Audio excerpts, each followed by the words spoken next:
In the velvet darkness between stars, where ancient civilizations once carved their names into the cosmos before fading into memory, a single transmission pierced through 10,000 years of silence. Ambassador Torvik pressed his three-fingered hand against the observation window of the Galactic Assembly's orbital station. He watched the pinprick lights of 1,000 worlds blink in the vast, silent distance. His skin, a deep violet from age, had paled to a soft lavender over the past month. The stress of what he knew, what he had discovered, was eating him alive from the inside out. Behind him, the assembly hall buzzed with the casual chatter of delegates who had never known true fear. They discussed trade routes and cultural exchanges, mining rights, and tourism regulations. Peace had made them soft, comfortable, dangerously naive. Torvik turned from the window, his footsteps echoing across the polished stone floor as he walked towards the central platform. 200 species had sent their finest minds to this place. There were crystalline beings that communicated through shimmering light patterns.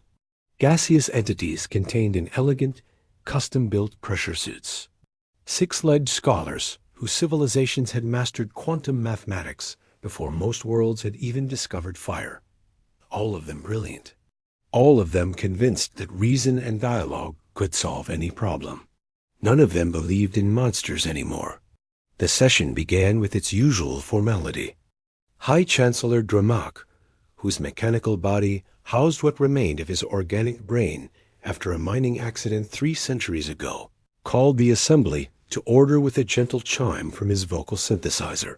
"We recognize Ambassador Torvik of the Kelfarian Confederacy," Dramak announced. "The floor is yours." Torvik activated his data slate, projecting a holographic star map into the air above the assembly. A red circle pulsed around an empty sector of space, a region known only in whispered tones as the Dead Zone. "Honored delegates," Torvik began, his voice steady despite the tremor in his hands. 3 weeks ago, our Deep Space Monitoring Network detected electromagnetic emissions from Grid Sector 917, the quarantine region. Senator Brill, a floating jellyfish-like creature whose species had achieved spaceflight through biological manipulation rather than technology, pulsed with amused colors. "The haunted sector? Ambassador, surely you are not suggesting we waste assembly time on ghost stories." Polite laughter rippled through the chamber. Torvik had expected this. He pressed on. "The emissions match a very specific pattern, one described in the founding archives. The documents we inherited from the First Council before the Great Reform. Now he had their attention, though not in the way he wanted." Delegate Zephon, who resembled an upright mantis with far too many joints in its limbs, clicked its mandibles in what passed for its species' version of a sigh. "The human myth," Zephon said flatly. "Ambassador, those archives are propaganda from a darker age. Our ancestors fabricated the human threat to justify their military expansion. Psychological research has proven that species invent external enemies when they cannot face their own violent tendencies." "I have studied the same research," Torvik replied, pulling up another image. "But I have also studied the original sensor logs from 10 millennia ago. The energy signatures match perfectly. Someone is broadcasting from the Dead Zone, and they are using technology that should not exist."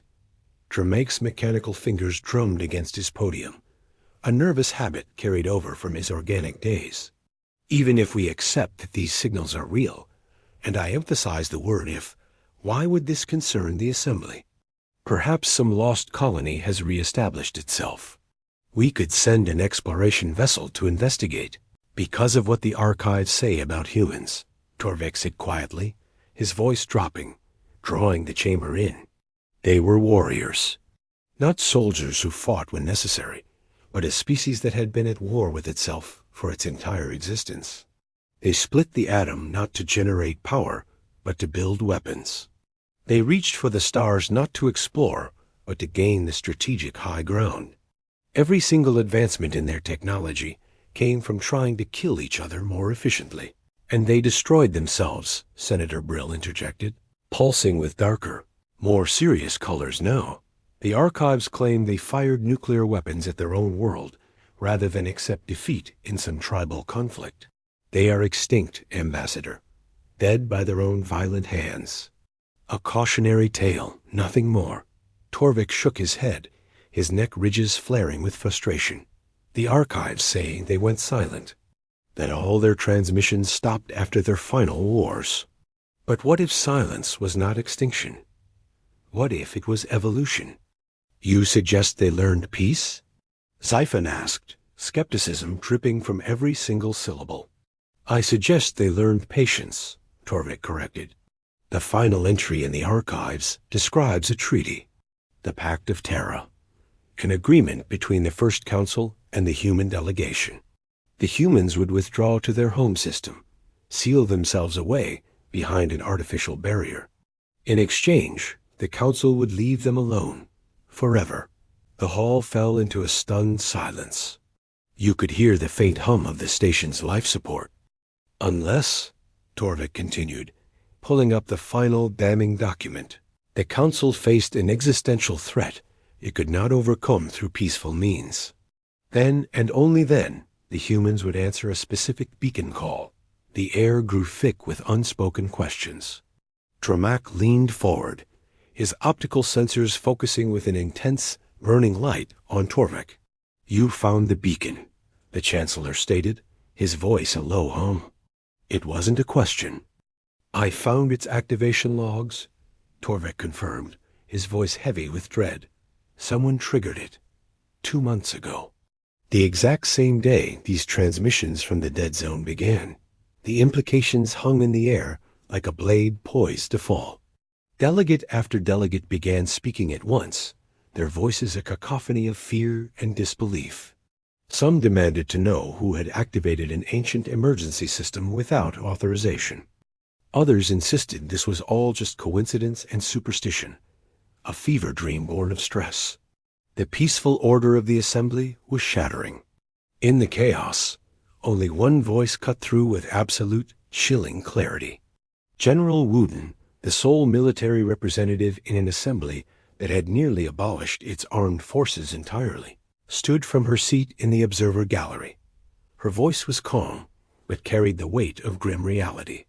While you have been debating myths and legends, Wooden said, her forearms crossed over her armored chest, the Kresh swarm has taken 9 colonies in the outer rim. The chamber went deathly quiet. Every eye turned to the general. There were no warnings, she continued, no demands.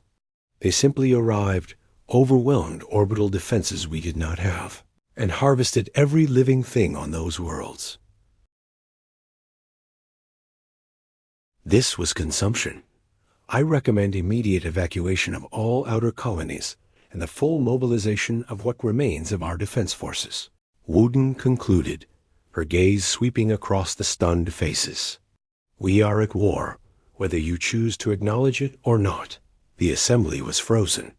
The abstract threat of long-dead humans had suddenly been eclipsed by the very real, very immediate horror of the Kresh swarm. They had dismissed monsters, and now 2 different kinds were knocking at their door. One, a mindless devouring plague. The other, something far worse. A monster they had created. A monster they had asked for. The silence in the hall was broken only by the quiet, persistent pulse of the red circle on the star map, marking the empty space where humanity had been waiting for the call. And as the delegates looked at each other in dawning horror, they all knew. The call had been answered. Thank you for watching. If you enjoyed this story, be sure to hit that like button, subscribe to the channel, and ring the bell so you don't miss our next deep dive into the cosmos. Let us know in the comments what you think the assembly should do next. See you in the next one. The emergency session lasted 14 hours, though it felt like 14 years to those who understood what was at stake. Ambassador Torvik watched as the assembly, a place of learned debate, descended into a circus of panic and denial. Delegates who had spent centuries perfecting diplomatic conversation now faced a problem that words couldn't solve. Senator Brill, his form pulsing with agitated colors. Proposed sending a cultural exchange delegation to the Kresh swarm. Every species has needs, desires, he argued. We simply haven't found the right offering yet. Delegate Zifan suggested creating a buffer zone of uninhabited systems, hoping that if they withdrew, the Kresh would be satisfied with those resources. High Chancellor Drumok listened patiently, but Torvik saw the strain in the way his optical sensors dimmed. The Chancellor knew the truth, even if he couldn't speak it. This civilization was built on the belief that violence was obsolete, that any conflict could be resolved through understanding. That belief was about to be tested against a species that viewed other life forms as nothing more than fuel. General Wooden stood, her voice cutting through the desperate proposals. The Kresh do not negotiate. My scouts have observed their feeding patterns. They strip a world of all biological matter in 72 hours, process it into nutrient paste, and move on. They've been doing this for centuries in the dark spaces between our borders. Now, they've turned their attention inward. Then we offer them uninhabited worlds rich in resources. Senator Brill insisted. Surely they would prefer easy harvests over contested ones. They prefer variety, Wooden replied coldly. Different species provide different nutrients. We are not competition to them, Senator. We are ingredients. A horrified murmur swept the chamber. Torvik felt his own stomach twist. Wooden had seen the aftermath. She'd walked through colonies picked clean, where only empty buildings and the faint smell of digestive enzymes remained. Chancellor Dramak's voice synthesizer emitted a sharp tone, silencing the room. General Wooden, what are our military capabilities? Effectively zero, Wooden said bluntly. We have 17 ships that could be classified as combat capable, and I use that term generously. They were designed to police smuggling routes and respond to mining accidents. Against a Kresh Hive ship, they would last approximately 4 minutes. Then we build more ships. Xiphon suggested. We have no weapons to put on them, Wooden countered. We disarmed 3,000 years ago. The assembly banned military research, military training, even violent entertainment. We have 200 species who have forgotten how to fight, facing an enemy that has never stopped evolving its ability to consume. Torvik saw his moment. He stood, feeling the weight of every gaze in the room. There is another option. All eyes turned to him. The beacon has been activated. If the Pact of Terra was real, if humans still exist, they received our distress call weeks ago. They may already be coming. And if they are not real? Dramak asked quietly. If we are truly alone against the Kresh? Torvik had no answer. The silence stretched like a wound. The debate continued for hours, but everyone knew the conclusion. With 17 votes against and 183 abstentions, the Assembly passed a resolution to prepare for full evacuation of the Outer Rim. They wouldn't call it a retreat. They would just relocate civilians and hope that time and distance would provide a solution. Torvik returned to his quarters feeling ancient. The walls were covered in his research printouts of ancient archives, linguistic analyses of human documents, star charts marking every reference to the dead zone. His terminal chimed. It was General Wooden.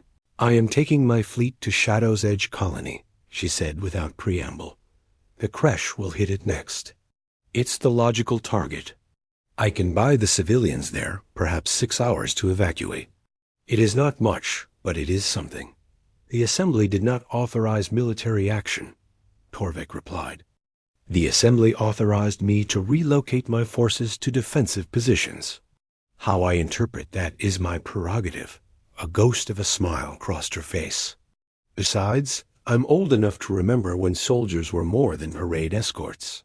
My grandparents fought in the Calixian border wars. They taught me things the Assembly would prefer stayed, forgotten. You are going to die, Torvik said flatly. Probably, Wooden agreed. But I'm going to take as many of those things with me as I can. And Ambassador, I'm going to broadcast our battle on every frequency. Let the assembly see what war actually looks like. Let them understand what they have forgotten. The screen went dark. Torvik sat in silence, staring at his star charts. Somewhere out in the dead zone, his signal had arrived. But there had been no response, no acknowledgement, no ships appearing to save them from the nightmare. 3 days later, the Kresh hit Shadow's Edge. Torvik watched the battle from his quarters, along with billions of others. Wooden had kept her promise. Her small fleet broadcast continuous feeds as they engaged the Kresh hive ship, a mountain of chitin and rage emerging from the darkness. Her 17 vessels moved with a coordination that surprised everyone. They had trained in secret, studied ancient tactics, and prepared for a war no one believed would come. They struck at weak points, used the colony's orbital infrastructure as weapons, and sacrificed themselves to buy precious minutes for the fleeing evacuation ships. Torvik watched as Wooden's flagship rammed itself into the hive ship as main sensor cluster in a final, desperate act. The explosion tore a wound in the massive vessel's hull, but it barely slowed it down. The Kresh began their inexorable descent toward the colony below. And that was when the sky tore open. The fabric of space did not simply open. It screamed. Reality itself seemed to protest as 12 massive shapes forced their way into existence above the Shadow's Edge colony. Their arrival sent gravitational waves rippling through the system, making every sensor shriek with warnings. The few remaining evacuation ships tumbled in the sudden turbulence, their pilots fighting desperately to maintain control as something impossible materialized before their eyes. In his quarters, Ambassador Torvik stood frozen, watching the live feeds with his heart hammering against his ribs. The vessels that emerged were unlike anything in the Galactic Assembly's extensive databases. They weren't elegant like the Keltharian cruisers, nor were they organic and living like the Brill transports. No, these ships were built with a single horrifying purpose written into every line of their hulls. They were weapons. Pure, undiluted, terrifying weapons that had been waiting in silence for 10,000 years. The Kresh hive ship, a colossal entity large enough to blot out the stars, turned its attention from the dying colony below to face this new, unexpected threat. Its biological sensors swept across the human fleet, analyzing, categorizing, and determining the threat level. The calculation took exactly 2 seconds. In those 2 seconds, the Kresh made the last mistake it would ever make. It decided to attack. The human ships did not hesitate. They didn't broadcast warnings or attempt any form of communication. They simply moved with a cold precision that spoke of countless battles fought and won. Their weapons lit up the darkness like a new sun being born. And the Kresh hive ship, a monster that had consumed 17 worlds without sustaining any significant damage, began to die. But it wasn't the raw destruction that made Torvik's hands tremble as he watched. It was the method. The humans didn't just shoot at the hive ship. They dismantled it. Their weapons targeted specific systems with surgical, almost clinical accuracy. Power conduits, breeding chambers, neural clusters. They knew exactly where to strike, as if they had studied Kresh biology for centuries and designed every single weapon specifically to counter it. The battle lasted 9 minutes. When it was over, the Kresh hive ship was nothing more than a cloud of debris spreading across 3,000 kilometers of space. The human fleet hung motionless above Shadow's Edge, like guardian angels carved from steel and fire. Suddenly, Torvik's communication terminal exploded with a cacophony of incoming messages. Every delegate in the assembly was trying to reach him at once. Then, High Chancellor Drameg's priority override cut through the chaos. Ambassador Torvik, report to the assembly hall immediately. They are here. The humans are real, and they are asking to speak with us. The assembly hall was transformed. The usual casual atmosphere of academic debate was gone, replaced by a thick, palpable silence. The delegates sat in their chairs, their attention utterly fixed on the holographic display at the chamber's center. A human figure stood there, projected from one of the warships still orbiting the rescued colony. She was shorter than Torvik had imagined humans would be, perhaps only reaching his shoulder. Her skin was dark, her hair was a brilliant silver with age, and her eyes held something that made every predator species in the assembly unconsciously take a step back. Those eyes had seen things, done things, and survived things that would shatter most civilized minds. "My name is Captain Amara Osei," the human said, her voice carrying an ancient accent that the translation system struggled to process. "I command the Terran Defense Fleet, 2nd Division. We received your beacon." "We came as the pact promised." Chancellor Dramak found his voice first, a little unsteady. "Captain Osei, on behalf of the Galactic Assembly, I must express our profound gratitude. You've saved countless lives today. We had begun to believe your people were nothing more than a legend. We preferred it that way," Osei replied, her tone level. "When we sealed ourselves in the Sol system 10,000 years ago, we made a choice. We would remove ourselves from galactic affairs. Let the rest of you build your civilization of peace without our violence poisoning it. We hoped you would never need to remember we existed." Senator Brill pulsed forward, his gelatinous form rippling with a mix of curiosity and fear. "But you maintained your military capabilities. You kept building weapons all this time." "We maintained our nature," Osei corrected gently. "Humans are contradictions, Senator. We are capable of breathtaking compassion and horrifying cruelty, often in the same moment. We create beautiful art and devastating weapons with equal passion. We tried to change that about ourselves once. It nearly destroyed us. So instead, we learned to channel it, direct it, save it for when it was truly needed." She gestured, and the hologram expanded to show more ships emerging from the dark. Hundreds of them, then thousands.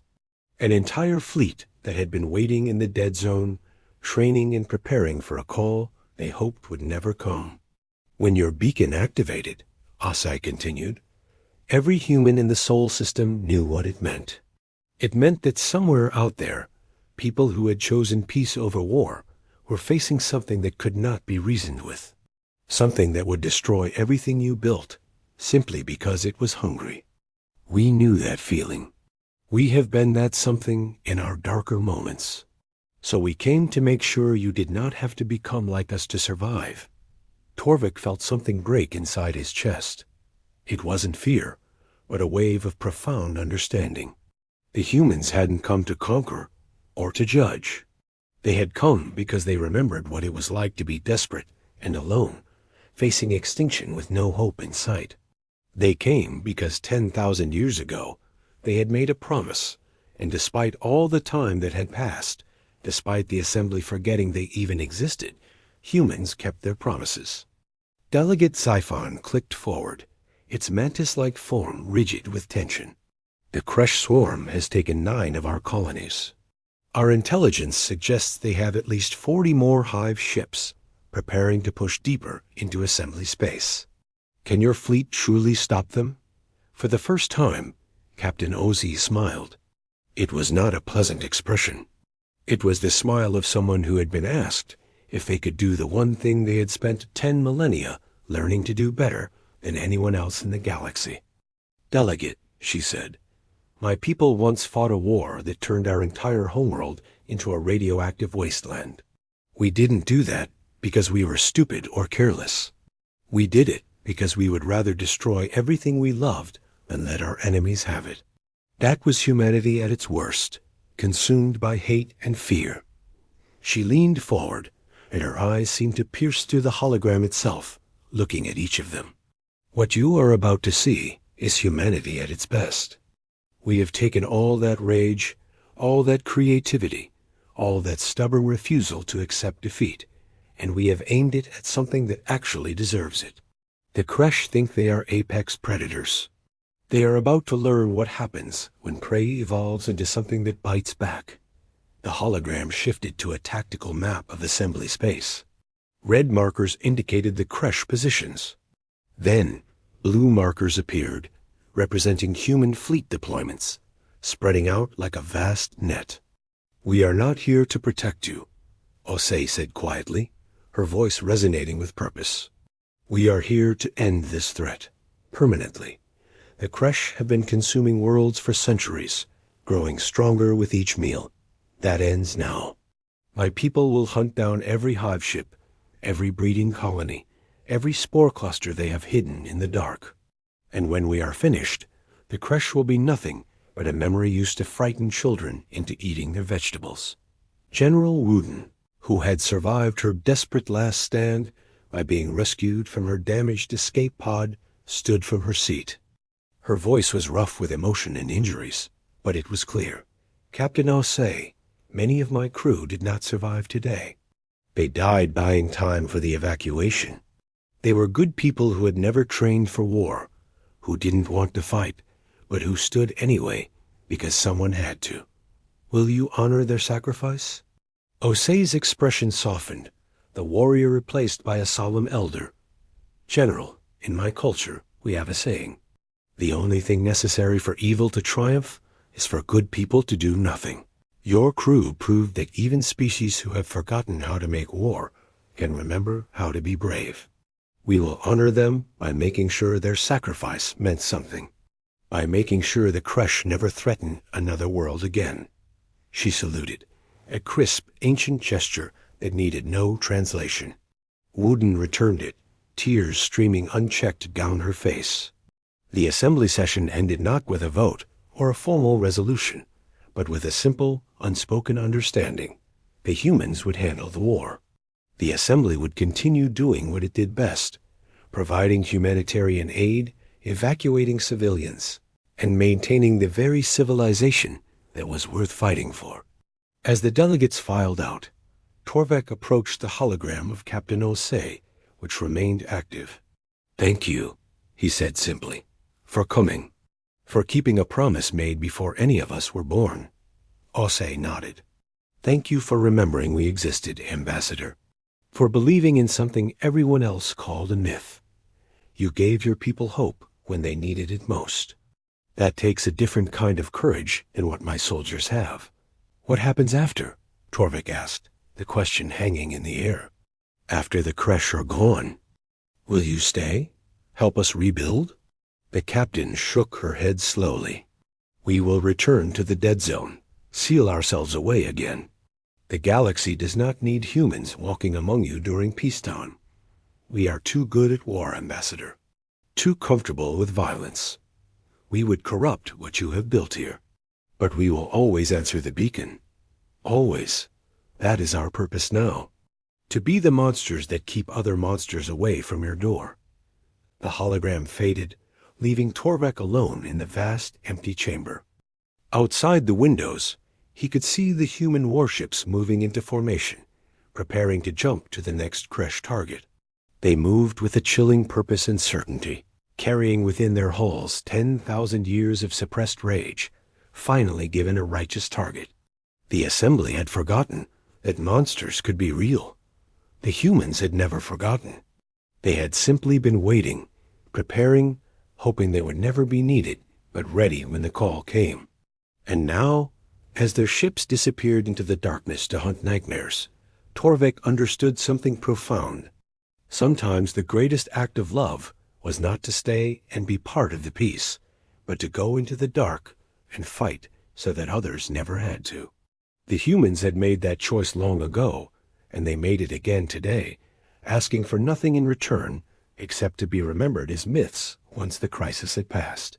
That, Torvik thought, was the truest form of heroism he had ever witnessed.